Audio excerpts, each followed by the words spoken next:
में रही और ये दोनों घटनाएं कश्मीर घाटी से ताल्लुक़ रखती हैं। चाहे पत्रकार शुजात बुखारी की कायराना हत्या हो या फिर जवान औरंगज़ेब की अगवा करने के बाद बेरहम हत्या का मामला, इन दोनों घटनाओं से ये साबित होता है कि घाटी में आतंकी अपने वजूद की नाकाम लड़ाई लड़ रहे हैं। शुजात बुखारी को शुक्रवार को उनके पैतृक गाँव में उन्हें सुपुर्द खाक किया गया। भारी बारिश के बावजूद बारामूला ज़िले के एक गाँव में हज़ारों लोग नम आंखों से शुजात बुखारी के जनाजे के साथ साथ चल रहे थे। शुजात बुखारी हत्या मामले में सरकार ने SIT का गठन किया है और 4 संदिग्ध हमलावरों में से एक की गिरफ्तारी भी हो गई है। खबर गुरुवार के शाम की ही है, जब अपने ऑफिस से निकलते हुए राइजिंग कश्मीर के संपादक शुजात बुखारी को कई हमलावरों ने गोलियों की बौछार से मार डाला। इस हत्या में शुजात के अलावा उनके 2 सुरक्षा कर्मियों की भी मौत हो गई। लेकिन शुजात बुखारी की हत्या की खबर को 24 घंटे से ज्यादा वक्त भले ही बीत गया हो, एक सवाल जो शुक्रवार को भी सबको मथता रहा कि आखिर क्यों। बहरहाल शुजात बुखारी का शुक्रवार को उनके पैतृक गांव में अंतिम संस्कार किया गया। भारी बारिश के बावजूद बारामूला जिले के एक गांव में हजारों लोग नम आंखों से शुजात बुखारी के जनाजे के साथ साथ चल रहे थे। बुखारी के जनाजे में शामिल होने उनके पैतृक गांव आने वालों में PDP तथा भाजपा के मंत्री तथा विपक्ष के नेता उमर अब्दुल्ला भी शामिल थे। इस बीच पुलिस ने साफ कर दिया है कि ये एक आतंकी घटना थी। पुलिस ने CCTV फुटेज के आधार पर 3 संदिग्धों की पहचान की है, जबकि इसी फुटेज के आधार पर चौथे संदिग्ध को पकड़ लिया गया है। पुलिस ने उसके कपड़े और पिस्टल बरामद कर ली है। We could identify the 4th individual who was seen in the video. Now the suspect has been taken in custody. During the disclosure of that individual, the pistol which was taken out from the scene of the crime, which is available in the video, that has been recovered.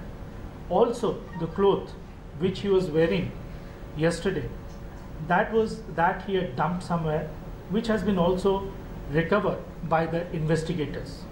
As far as the case is concerned, at this stage it is a terror incident. Police ने मामले की जांच के लिए SIT का गठन किया है। शुजात बुखारी मामले के सामने आते ही चाहे राजनेता हों या आम लोग, इस कायराना हरकत की कड़े से कड़े शब्दों में निंदा की गई। बुखारी के योगदान को सब ने याद किया। जम्मू प्रेस क्लब ने शुजात बुखारी को भावभीनी श्रद्धांजलि दी। राइजिंग कश्मीर का दैनिक संस्करण शुक्रवार को बाजार में आया, जिसमें पहले पूरे पन्ने पर काले रंग की पृष्ठभूमि में दिवंगत प्रधान संपादक की तस्वीर है। ये घटना इसलिए भी चिंताजनक है क्योंकि शुजात बुखारी को उन लोगों में गिना जाता था जो घाटी में शांति के लिए लगातार काम कर रहे थे। सरकार ने कहा कि वो प्रेस की आजादी के लिए प्रतिबद्ध है। कश्मीर में शुजात बुखारी साहब की जो हत्या करी है आतंकवादियों ने, उसकी कड़ी निंदा करता हूँ। बहुत ही शर्मनाक ये घटना है, शर्मनाक हरकत है। भारत की मीडिया पूरी तरह से स्वतंत्र है और आतंकियों के खिलाफ, जहाँ पे भी गलत काम हो रहा है उसके खिलाफ पूरे साहस के साथ हमेशा लिखती रहेगी। राज्य सरकार और केंद्र सरकार पूरी तरह से फ्रीडम ऑफ प्रेस के लिए कमिटेड है।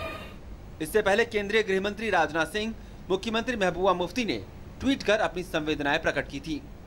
वहीं गुरुवार को ही आई वो दुर्भाग्यपूर्ण खबर जिसमें राष्ट्रीय राइफल के एक जवान औरंगजेब का आतंकवादियों ने पहले पुलवामा के कालमपोरा से अपहरण किया और उसके बाद गोली मारकर उनकी हत्या कर दी। पुंछ के रहने वाले औरंगजेब के पैतृक गांव सलानी में अजीब सा सन्नाटा पसरा रहा। श्रीनगर में सेना ने शुक्रवार को औरंगजेब को श्रद्धांजलि दी तो सबकी आंखें नम हो गई। केंद्रीय मंत्री अरुण जेटली ने मामले पर अपनी संवेदना प्रकट करते हुए कहा कि एक सम्मानीय संपादक शुजात बुखारी और एक जवान की हत्या एक बेहद ही निंदनीय कदम है। मेरी संवेदनाएं शोक संतप्त परिवारों के साथ हैं। इस बीच शुक्रवार को श्रीनगर के काकसराय क्षेत्र में वाहनों की जांच कर रहे सुरक्षा बलों के एक दल पर आतंकवादियों ने गोलीबारी की। इस हमले में 2 पुलिसकर्मी सहित 5 लोग घायल हो गए। इधर केंद्र सरकार ने कहा है कि कश्मीर में रमजान के दौरान सैन्य बलों की कार्यवाही की रोक की पहल का काफी अच्छा परिणाम रहा है। एक ये भी प्रयास किया गया है कि हमने ऑपरेशन सस्पेंड किया गया है कुछ दिनों के लिए, कहाँ पे, कश्मीर में, और एक प्रयास, एक प्रयोग के रूप में किया गया है। उसके रिजल्ट अच्छे हैं ऐसा हमें दिख रहा है। कुल मिला के आपको बताता हूँ कि वहाँ की जनता में इस बात को लेकर खुशियाँ थी, उन्हें ठीक लग रहा था ये, लेकिन ये पाकिस्तान को ठीक नहीं लगा, आतंकी समूह को ठीक नहीं लगा है।